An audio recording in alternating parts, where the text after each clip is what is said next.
I don't want to go. I'm going to go ahead and get started. We have a small group today, so I'm kind of surprised. So we're going to go ahead and get started here because our speaker actually has another event she needs to get to. So I want to make sure and be cognizant of that. So we'll start out with her. She's going to talk with us and, hopefully answer any questions that you guys have. And then we'll let her be on her way. And then we'll get into, I'll go around the room like we normally do. Who are you? What do you want to get out of this? Do you have anything to buy or sell? Do you need a handyman or contractor, all that kind of good stuff. So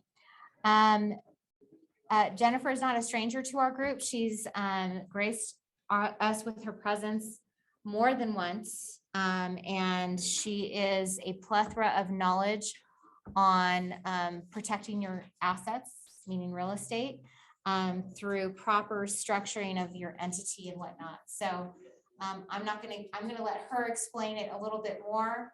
I know you guys know that's probably what you came for. So Jennifer, if you want to go ahead and come on up and I'll get your presentation up. I did. Right here. I did, yeah. Okay. Cool. You guys as well? Yeah. It's a touch screen if you decide you want to.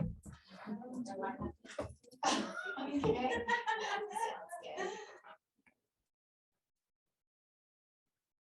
Just keep it short and sweet. Okay, you can go to the next slide by sliding it that way, or you can use the mouse. Kind of like this, I'm just gonna. Well, yeah, but you gotta touch the screen. Okay. So you would do. That's great. Been away. Okay. How cool is that? Oh my gosh. Wow. My name is Jennifer Young. I work for Laughlin Associates. I've spoke here a couple of times. I recognize some of your business faces. I'm going to keep it kind of short. I do want to just say, I'll go over this real quick. This is the LLC guide.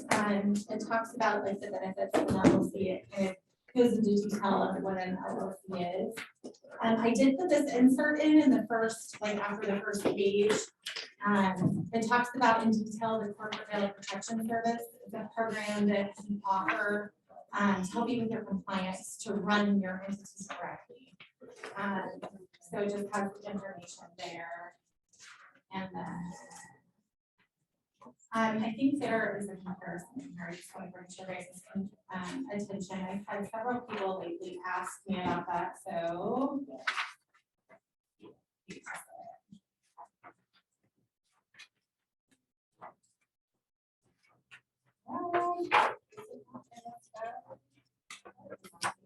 well, I think there's a compare. Oh, page 2. So here's the comparison chart when it talks about a C Corp, LLC, and S Corp. Some of those are some of the direct differences. There's also lots of other differences, but these are the main ones. So just want to bring that to your attention. Okay, so I'll just go ahead and dive right in. First off, goodness, Ginger. I just messed up your screen the first try. Where's your clicker? We don't have one. We just have to use the mouse. You can use the mouse though. Okay. You can just use this and use click on it. Okay. Thank you. I'm sorry. No, you're fine. I was gonna click her Yeah. Anyway. So this is just a disclaimer saying I'm not an attorney. I'm not giving you legal advice. So if you need legal advice, please contact an attorney or legal professional. So basically, Laughlin has been in business for 50 years. We form LLCs, corporations, nonprofits in every state nationwide. Our main focus is asset protection. The most simplest way to gain that is through corporate compliance. And I'll go into what that is later. So basically what we focus on: lawsuit protection planning, estate planning, obviously the corporate compliance, and then trademarks. And then we have affiliates that offer a lot of other services as well. So investing has many benefits, as you guys have probably heard. Tax benefits, But our focus is, like I said, asset protection, so we want to provide information, so you're not going into investing blindly. So real estate is a magnet for lawsuits. If you haven't been sued yet and you've been investing for a long time, chances are if you're involved in real estate, it's gonna happen at least once in the lifetime of your investing. So it's good to be proactive rather than reactive. And so the reason most investors like to use LLCs is because of the asset protection. They can gain tax savings to protect against predators. Estate planning also gives you credibility to have a company rather than just operating as yourself. And then also protection from your partner and you and your partner being protected against outside forces. So what a limited liability company is, the liability is you're only risking your investment. So whatever you're putting into the company is controlled by members. Tax is the option to be taxed as a disregarded entity or an individual rate. Also, you have the option within 60 days of formation of an LLC to be taxed as a C Corp or an S Corp. And then from year to year, if you have a good tax professional, if you need to make that change, they can usually help you justify that. And then the exit must get approval from all members before selling interest. The great thing about LLCs though is they're highly flexible. So, I mean, corporations have all these rules. LLCs, you can pretty much make up your own rules. There just has to be 100% total interest. You could start out, 90% being one owner, the other member or owner could be 1%, and then depending on what your terms are, you can kind of customize an agreement amongst yourself on how that will change over time. So it's pretty flexible. Just want to bring to your attention, most people, when they think of liability, they don't think that it goes one way. They're thinking, oh, well, I don't have a company, I don't have huge liability. Or they're thinking, what could my liability possibly be if I'm only note investing? Just keep in mind, liability goes both ways. So if you're not properly compliant with an entity, or if you don't even have the protection of an entity, your personal life can affect your business life, your business life can affect your personal life. So you always want to do a risk assessment and try to separate things out as best as you can. So our motto is kind of just to insulate and shield, meaning protect from outside sources. So just kind of a diagram here explaining that. So the key is to separate. The reason to incorporate would be, and to form an LLC, is to separate your personal liability from your business. It creates that barrier so one cannot implicate another. And so, risk assessment always, asset protection starts with a strong foundation.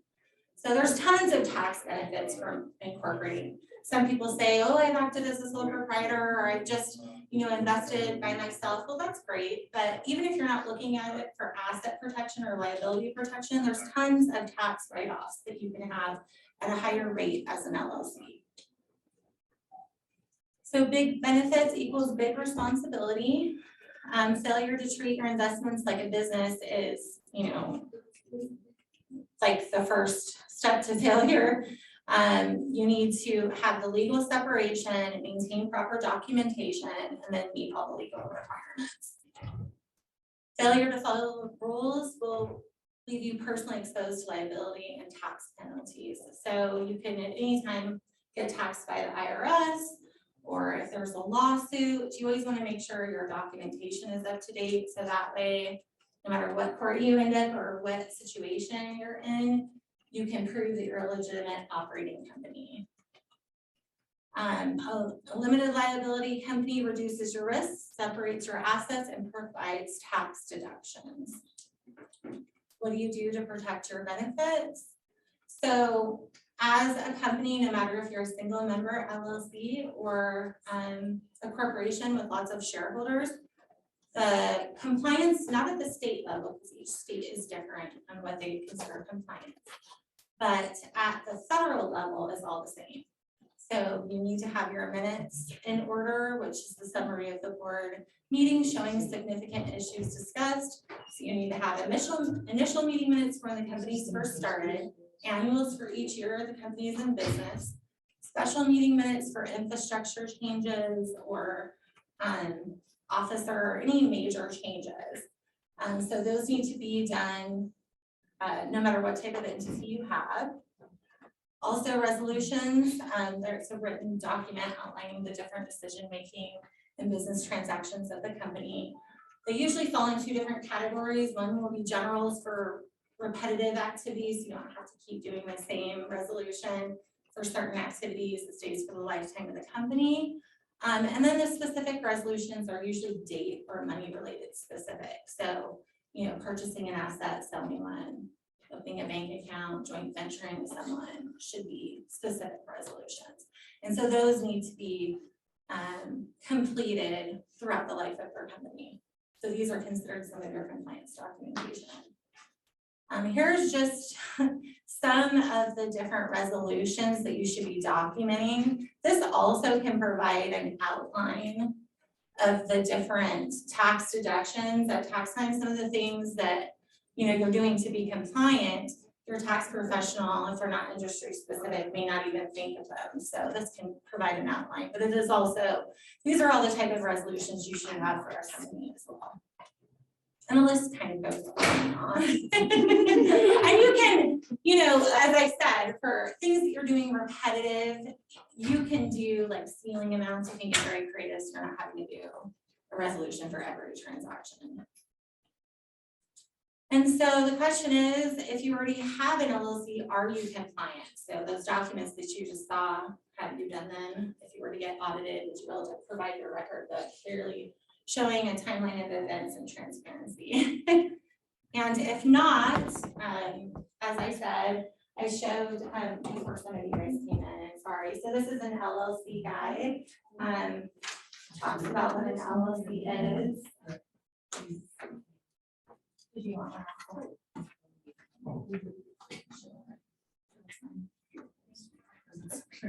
So it talks about what an LLC is, and on page 2 is a comparison of the different types of entities, kind of just simplified C-Corp, LLC, S-Corp. And I did put an insert in here that talks about that compliance program that you can add on to your company. It's something that our committee provides, doing an audit of all your existing documents to bring you current and compliant. It is backed with $125,000 guarantee as well. So check that out if you're interested. My business card is on the front for interested in a consultation. The other thing I'd like to mention is we're featuring a master class. As I said, we've been in business for 50 years. We've been doing this a really long time, entity formation, but with the focus of asset protection. We can do very elaborate structure strategies as well. But to get some more information on some of the benefits of incorporating or running and operating your company correctly, we have this master class that my CEO is featuring. I think it's normally $97, but if you use the code, let's see, I think I included it on here. Oh yeah. If you use the link www.cigaretteclass.com and you use the promo code REAL, you'll get it for $49. And it's several different modules of classes, and they're very informative. I think you'll get a lot of good information if you're interested. If you'd like to schedule an appointment with me for some more information, I can provide you a complimentary consultation. That's a link to my calendar if you guys want it. Does anybody have any questions? Hi, how are you? So what if you do business in more than one state? So at least two. Okay. About having your like foreign entities, or how does that all work? So I always tell people there's lots of companies that do entity formations. You can literally do it yourself on the Secretary of State, right? But then you're getting no guidance. It's not a one-size-fits-all approach, and we pride ourselves on that. So I have to ask you some more questions, like, is it an operating company? If it is it, what type of services are you providing? So let me give an example. If it's a gray area to where you're doing virtual services or something that's not necessarily tangible, like you're doing coaching or consulting, or maybe everything that you're doing is technology based, but you're doing it over the internet remotely, that's what I consider like the gray area. It's where you can pretty much incorporate in any state. However, you need to have a nexus in that state. Some of the major components of nexus are physical address, such as, you know, business address, or you're a resident of the state, or if you pay taxes out of the state, such as being employed there. That's one component. The other two major ones is mail forwarding and then a phone number tying you to that state. So if you don't have nexus in the state, then you need to come up with nexus, like a contract office, a virtual office, something tying you to that state, which does add cost. Now, many people like to do that with holding companies because maybe they're doing it for privacy. There's multi facets of reasons why they would want to, you know, do something like that. So most people, if it's an operating company, they want to incorporate the state they reside in. Unless you're in California, then it seems like everybody wants to incorporate somewhere else. So I could help you determine what would be the best state and most advantageous to you. And if you're looking just for huge tax benefits, you might want to talk to a tax professional on what they think would be the best state. But usually it's the state you live in because you're usually already paying taxes. So can I go a little further on that? Sure. So I'm a California resident, Mhm. but I'd like to incorporate Nevada. Okay. And isn't that just so you get a resident agent and have somebody work you through, or is it, it's not that simple? Well, okay, so a lot of people get resident and registered agent Oh, confused. sorry. It used to be, Yeah. no, you're fine. So it used to be referred to as resident agent, actually, that was the correct term, but it changed to registered agent, but it's the same thing. Really the only purpose of a registered agent is to accept legal process paperwork on your behalf. You're actually not legally allowed to use their address as your business address, and so many people don't realize that. So they love incorporating like in Delaware, and then they'll use their registered agent's address, which is a big no-no, unless they can provide you with like a headquarters program where it comes with a contract office, mail forwarding, and a phone number, or just at the very minimum, they need to provide you with a physical address with a separate suite number to where it's not interfering with their day-to-day business. It can't be their exact address, and the mail forwarding. So, and that provides the nexus components, but usually registered agents don't offer that service. We do offer it, but I would say that most don't. And if they do, it's gonna be an added cost. Yeah, so I mean, as far as like, I know that they just, well, now the first year of the LLC in California is waived, but then there's that $800 a year. Yes, that right? franchise tax board. Yeah, and so I guess I'm like, I want the biggest tax benefit, but I Right. also, you know, what I have going on is in California right now, but I might do other states as well, like it's Well, more investment, Okay, so. so I guess it depends on type of investment too, and let me just explain that real quick. So the type of investing that you're doing may either give you freedom or it may minimize where you can conduct business. So I usually tell people if they're purchasing a tangible asset such as real property, they're purchasing a home or commercial real estate in some aspect, or all vacant lot, they need to incorporate in that state that the location, like the property is located. For lots of reasons, tax reasons, you don't want to have to foreign qualify into a different state. You also want that state's laws in case something happens. So that type of investing, you need to incorporate in that state. Now, if you're investing in like notes or syndications, then you're pretty much free because it's paper. You're able to incorporate wherever you'd like. But again, you have to have that nexus component. And that, you know, that's something that you can get, but it's usually likely going to be more charged. So you have to not only look at risk assessment, but you know, there's lots of maintenance you have to do, right? So you want to consider those things too. So when you're mentioning Nexus, you're talking Nexus, where, like I've just been dealing with these guys and they're asking me what my location is. Do I have phone numbers, specific phone numbers separate? So when I'm saying nexus, I mean if a legal professional or the police or a process server were to come knocking at your door, they could say, does LTD LLC, do they have an office here? And if there's no signage proving that this is their office or nobody there in representation of that company, then it's not considered a legitimate office, it's considered a smokescreen. So although at the state level, they might say, oh, that address is fine, and it appears to be a physical address, if anything were to ever come about to where you're in any legal trouble, and it wasn't considered a legitimate address, they're pretty much forgoing all of your asset protections. So you really want it to be a physical, legitimate address, not like a lot of people get like a mailbox, etc., and that'll work for state, like just for the entity formation.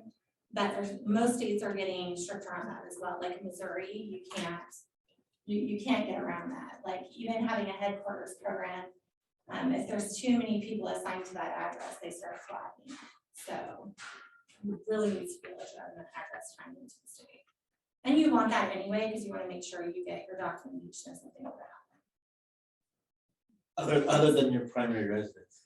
Correct. Now you could use your primary residence if you have another business that you're gonna have multiple businesses under that umbrella. You could use that address as well. So what you're saying is there's gotta be an actual person at the address or the water for it to be valid?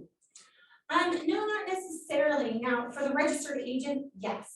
Somebody always has to be available Monday through Friday, 8 to 5. Whoever you have appointed as your registered or resident That's so agent. that somebody can sue you, so they can. So, yes. serve Well, because lawsuits. you and I as individuals, we have all these protections. Like they have to come serve us so many times, go to our job, our residence. Whereas a business has like no protections. They can come at 4:50 on a Friday to serve you. And if the person isn't there or the building's locked, they attempted service one time, you'll get a default judgment at the court. No kidding. And that's why it's been mandated in all 50 states that everybody has an appointed person to be a registered agent. It can be yourself, but you're assuming that liability. So like if you're out in the field, you're never home and you have it listed as your home address, I would not list myself. If you're in a fully staffed office during business hours, then you're probably safe. So that in any office that it shuts down for any reason on a day, for instance, when we have our company picnic today or something, somebody can come up there to sue at that time and get a default judgment? Yeah, but serious registered agents know that and they don't want to assume that liability because they're promising to assume that liability for you. So they're probably always gonna have somebody there during business hours to accept the So you pretty much, you always want to have, no matter what, you want to have a registered agent. You almost always, in this day and age, have a third party. Like I said, unless you're like in a business office where you run it yourself and you always have somebody there, then you're probably okay. Unless you're sick or something.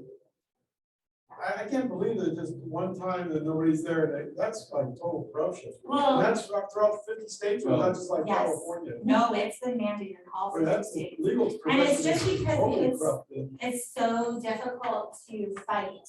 So that's why they mandated it, because it's really hard to get overturned once you get that default judgment against a company.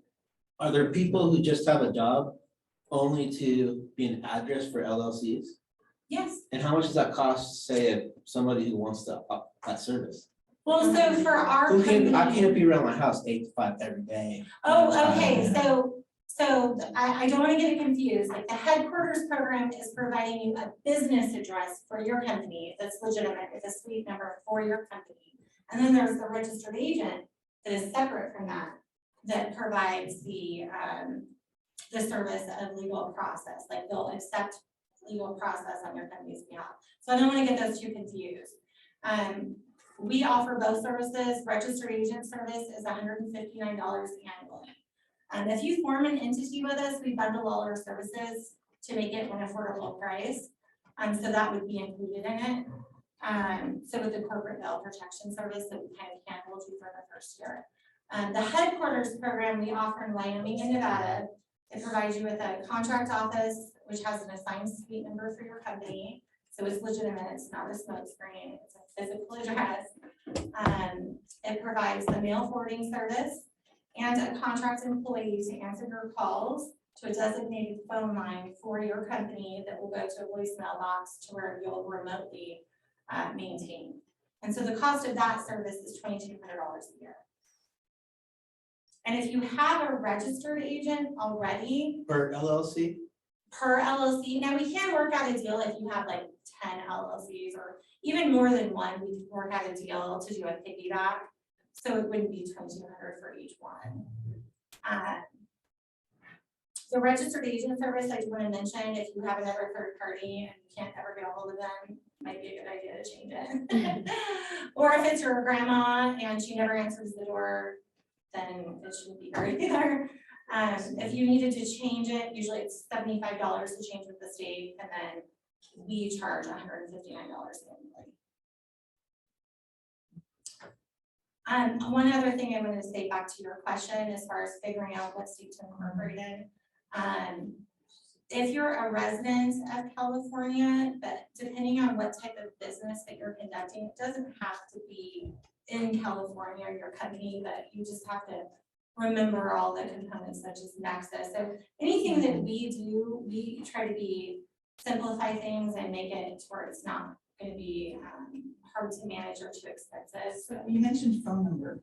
I lived in Nevada for 15 years or something. I went to school in Newmar and all that stuff. And I have a Nevada number, a 775 number. I mean, is that considered Nexus? No.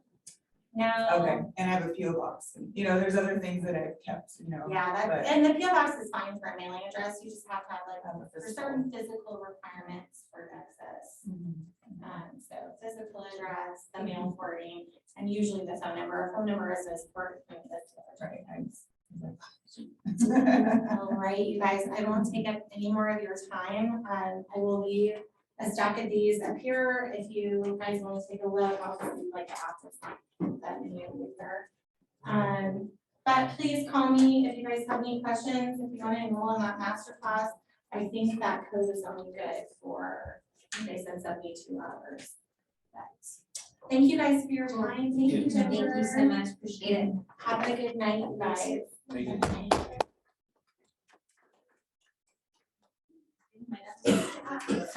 That's fine. Thank you. Thank you. Great, so more information, always good, right? I'm gonna go ahead and start on this side of the room, if you guys don't mind. We'll get into who are you, if you have any wants or needs, or if you have a property that you have that you're selling or need help with, or what have you. I am Holly Voyager, and I'm actually just here learning, and that's all I have right now. My name's Beth Fremont, and I'm here to learn and also to find different things. I'm going to be meeting some contractors and electricians and I don't know, Okay. plumbers, things, you know, that I have to have done. Okay, awesome. So needs a contractor, electricians. Howdy, my name is Devin Montesano. I'm just here to learn and network. I'm also looking for small multifamily units between 5 and 20. Awesome. 5 and 20. My name's Evan Lynchmans. I was here to learn about LLCs more specifically. Okay. Yeah. Perfect. My name's Ann Bollinger. I'm a realtor, not with Keller Williams. I could also use some contractors, particularly if you have them right now. My family has rental properties in Missouri, and I have a friend who's a realtor wholesaler in Missouri and Illinois. And she has 168 unit property in her pocket right now, if anyone wants something like that large. I think it's a complex of probably like 10 unit buildings or something like that. Oh, cool. Okay.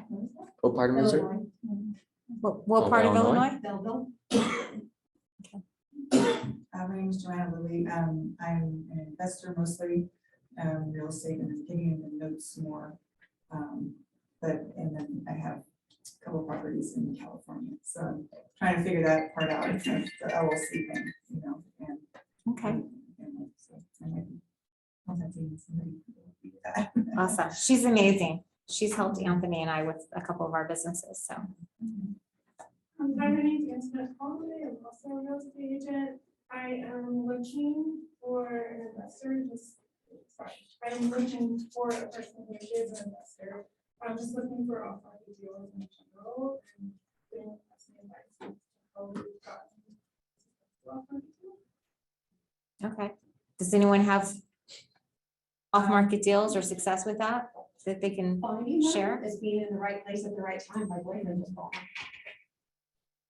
Do you want to tell that story? No. Yeah. She doesn't want to reveal the Well, secrets. I mean, yeah, in a little bit, I won't tell you the price. The price You don't- is. You don't need to tell us the price or the property address. You could just There's tell a us the house that story. caught fire, right? So already your market's gonna be pretty small, small 2-bedroom house. Again, two bedrooms are pretty awful, for resale.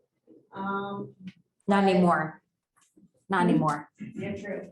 Yeah. Because they're like the most affordable thing, maybe. Yeah, we have a lot of, yeah. I'm just gonna say But not it- anymore. It's located 2 doors down from our rental property, and he was in the right place at the right time, and they gave him a price. He said, I'll pay half. They said, okay.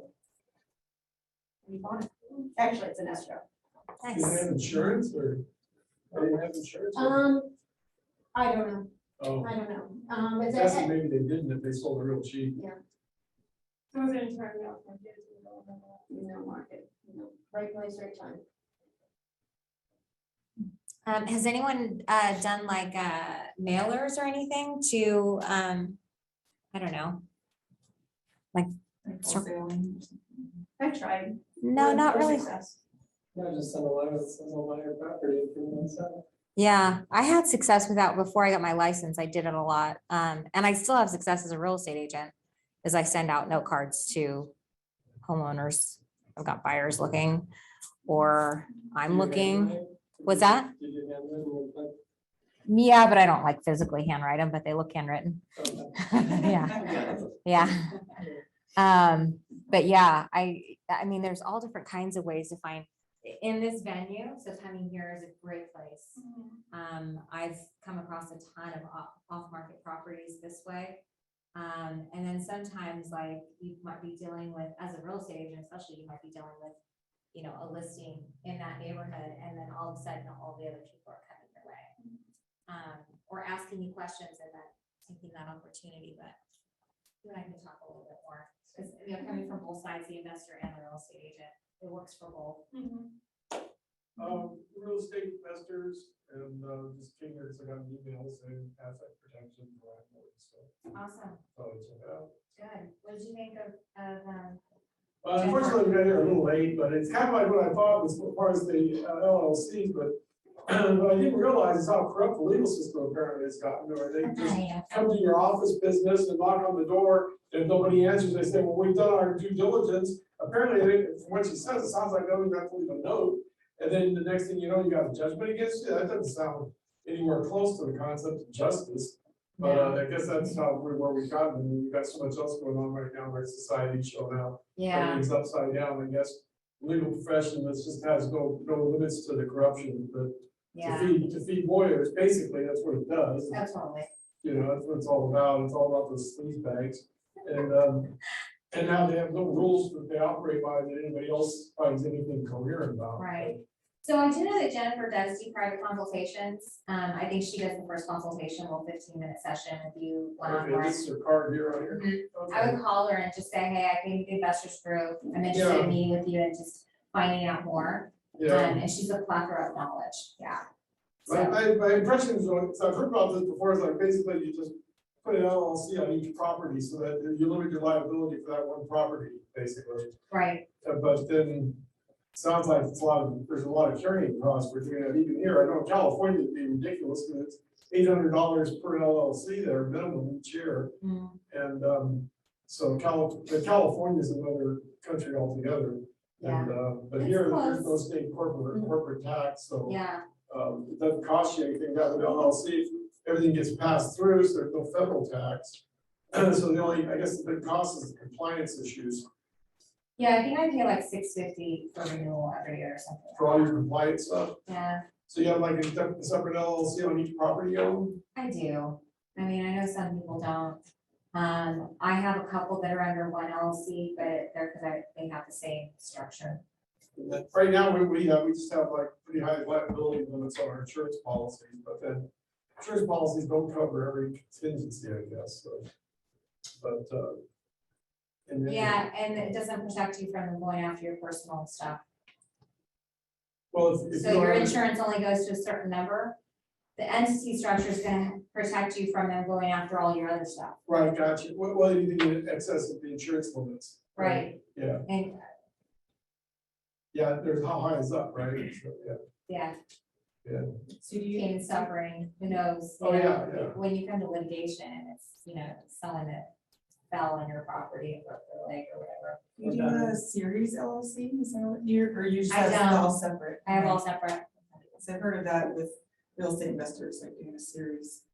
Yeah, and there was a gentleman that came that talked about, that being a costly way to go, and I can't remember what the other reason was, but, my lawyer didn't recommend it, for a couple of different reasons, and I think some of it was case law. So And it's just so didn't new, happen. and it's so new. Yeah, case law, yeah, so there's not enough, Functionally, it's different buckets when you have separate LLCs, could have alter ego issues in the series. gotcha, I'm a business attorney.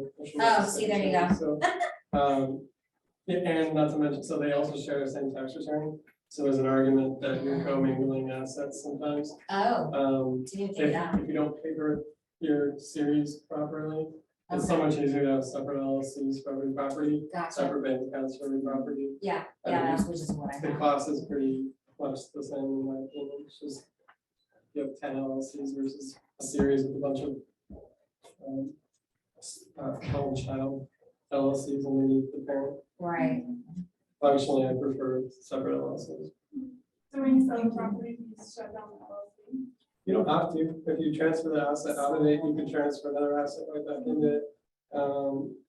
If you think there's liability, I close it down and start a new one. Like you're worried about getting sued on the prior tenant, prior owner, or you're the prior tenant or I guess prior owner, if it's a short-term, flip, you bought it, flipped it 2 months later for a profit. Take the fire example, for example, if you're worried about who caused the fire. There's washing machines, No, electrical, Dan Washington. or dryer. That's scary. Sorry, go ahead.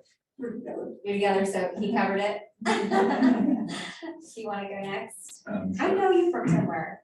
Where are Yeah, you from? I've been around in different industries. but, Okay. My name is Ellis Ferguson, president of Insurance by Design. It's a boutique insurance broker. We cover personal lines, commercial lines, life and health as well. So I used to work at Dr. O'Gara's, Oh, yeah. and I was like, God, I know him from somewhere. It's hard because Reno is so small, so you see people all the time. And I couldn't remember, and I couldn't, I was like, so perfect. Well, good to see you. Good memory. Yeah. I'm Colton Loretz, as I mentioned, I'm a business attorney, commercial real estate attorney, so I help clients buy and sell commercial real estate. I am trying to dabble more into it as investor. I just bought a live-in flip.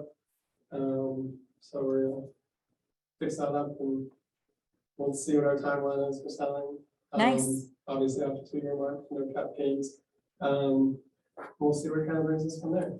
I'm interested in multifamily, but prices in Reno are absurd right now. Yeah. So just stacking cash in the meantime, Okay. like waiting for the right opportunity. So, What do you think about the interest rates going up? Do you think that's gonna affect your buying power?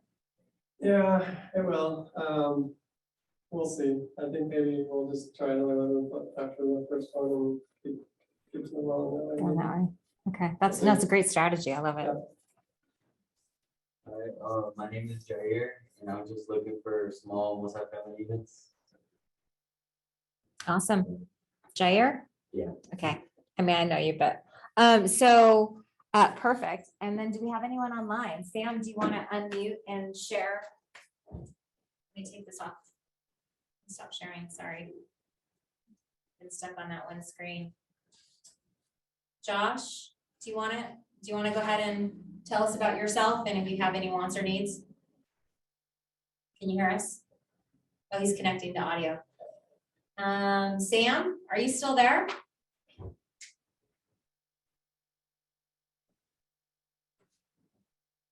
Sam went bye-bye. Call them out, you what? Who's this? I don't know who this is on the phone. 859-407-8871. If anyone crank calls you tonight, it wasn't me. Do you want to unmute? All right, going. That'd be Josh- crazy if we could Josh is force having on. internet connection problems or something. Gosh, we normally have so many more people in the room and online, so I was kind of shocked. So interest rates are going to go up. Anyone that's wondering, they did go up last week by 0.125 or something like that.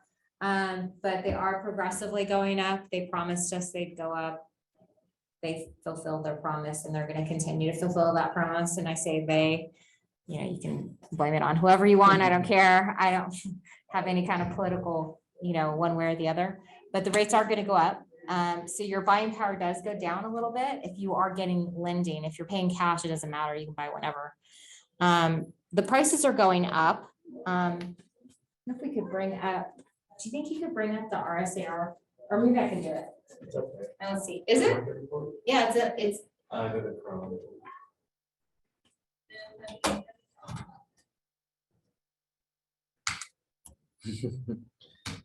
There we go. Let's have one. One is February.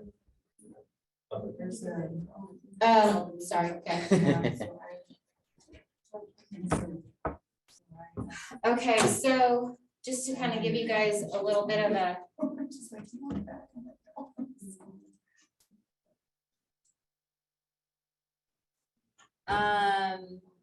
Days to contract, really quick. They're going under contract within 3 days, typically. All my listings are. Median sold price, we're at 560 for the end of February. That's an all-time high. It's just increasing. And there's businesses coming into town. So if you want to go on to Edon's website shows all of the new businesses coming into town. They have a whole list of ones that came in last year and the ones that are projected to come in this year. I think it's edon.org, if I'm not mistaken. And you can always pull permits if you want to know. Permits are, because, you know, depends. But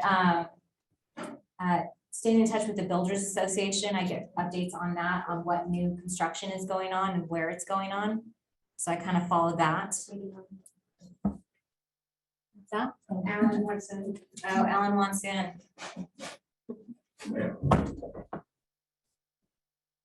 But you can see these, so we're still on a trend where there's just low inventory. And what happens when there's low inventory? Does anyone know? Prices go up, right? So EDON, Edon, EDAWN. EDAWN. Yeah, I think it's .org. But if you just Google Edon, it'll come up. That's true as well. And they're the economic Edon. development. So their whole job is to bring jobs in. The whole reason they were put together was to bring business into our area so that, so our government found that, you know, at one point we were relying on the casinos and all that. And so they were put into action to make sure that we weren't reliant upon the casinos for our economy. Look at what happened during COVID. I mean, they got shut down. Or are they the only ones that didn't get shut down? They were the first one. They were a necessary, or what do they call it, essential.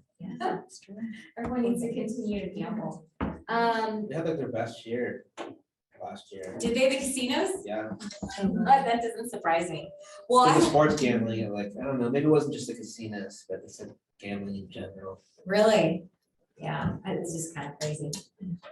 So I myself, I'm Ginger Marphis. I run this real estate group. We usually have a lot more people in here, so if this is your first time, it's usually a lot more full in here. We usually have really great speakers. I might get the tax pros in for next month. I just have to get that solidified. And they'll probably remote in. They're not coming in person right now. There's still a lot of businesses are still not coming in person. So, but we'll have them on the big screens and we can still ask them questions and it'll still be interactive. And I don't know if we'll be able to broadcast that, but we'll figure that out. But we always have really great speakers here and the networking afterward is usually the best time. So I encourage you guys to stick around and network. I too am looking for small multifamilies and single families that make sense. If you have someone that's in a tough position, I've had a lot of off-market properties with people in tough positions. You know, I had one that the wife was leaving, she wasn't on the mortgage and she was, it was crazy, it was weird. But she was getting rid of all the appliances, anything that had value. I guess we had really expensive light plates, like electrical plates, I don't know. Those were off the wall when I got to the property. She was already vacated. She had already packed up everything. The place was in disarray. It was a mess. It was gross. And it was a pretty nice house. And she ended up, she was on the mortgage. She wasn't going to pay the mortgage. And the father of the owner, who was in prison, was paying the mortgage. And he's like, I'm not doing it anymore. I can't pay the mortgage anymore. You need to sell the house or figure something out. So she thought they were in foreclosure. So when this agent in my coaching program came to me, she said, can you come with me? And I'm like, yeah, so we go over there. It was gross. I can't believe what she did to the house. It was a wreck. And it's not one that you want to put on the market, you know, because it just wasn't in that kind of condition. But she, you know, had it referred to her and I ended up going over there and we ended up presenting it to someone in this group. And I was surprised that only he came forward. But some of us think outside the box and some of us think inside the box. And it's a very outside the box thinker. He's like, yeah, I want to take a look. So we went over, we took a look and, or showed him the property and he's like, yeah, I'm interested. And so he creatively put a contract on the house and he acquired it subject to. So which means that he kept up all of the utilities, he kept up the mortgage payments, renovated it in the meantime, sold it, actually gave the owners a little bit of profit. They were looking just to not have bad credit. And come to find out, foreclosure was they just hadn't made their last payment, which they weren't even in the foreclosure process at all, not even on anyone's radar. So everyone's like, you know, I don't know, how their minds work and their perception of where they're really at can be very different, just having those great conversations. There's a lot of people out there, I guarantee you right now, that need your help, that needs you to call them, that needs you to come knock on their door, that needs you to come give them a solution. And that's pretty much what he did, is he provided a solution.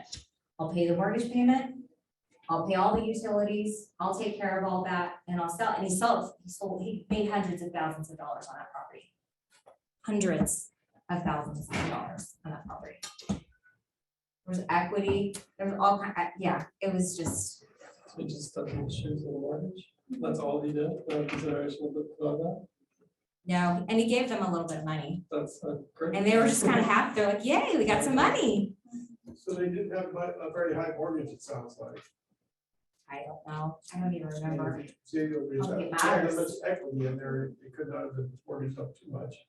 It's not the market value. It doesn't matter though, because he kept the mortgage payments up, sold it, and made hundreds of thousands of dollars. Right, but the mortgage got to be paid off, so it could have been too big. It didn't have to be paid off. He made the mortgage payments. You just had to keep up to date. Oh, he sold it, yeah. Yes, that's what I'm saying. Yeah, the mortgage had to be paid off. Yeah, absolutely. So for him to get hundreds of thousands of profit, it couldn't have been mortgaged up too much. No, and he probably wouldn't have gotten into it had it been. Right. However, he built in equity because he went in and renovated it. Right, right.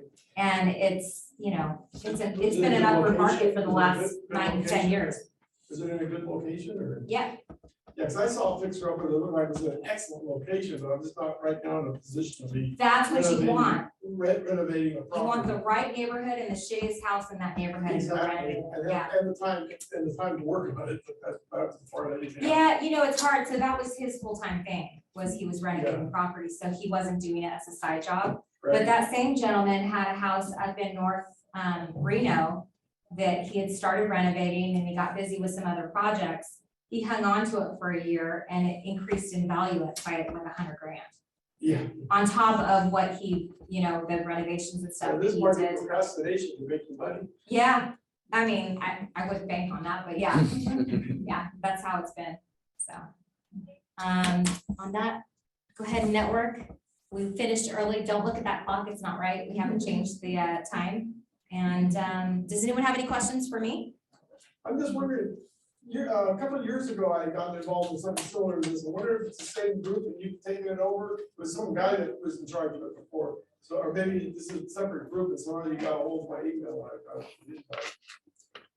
I'm not sure. I don't know. Anyway, it's nice to be here. Yeah, it's nice to have you here. Jack and I Sean. merged. Sean, No, Jack was the agent. Him and I merged our groups. okay. His group had dwindled down to nothing, and then he brought some more people, and I brought my people I started a meetup, one of my friends started a meetup, and he couldn't get the groups together, and he was gonna shut down the meetup, and I said, how many people do you have in the meetup? He said, 150, and I was like, and he had just started it 2 months previous.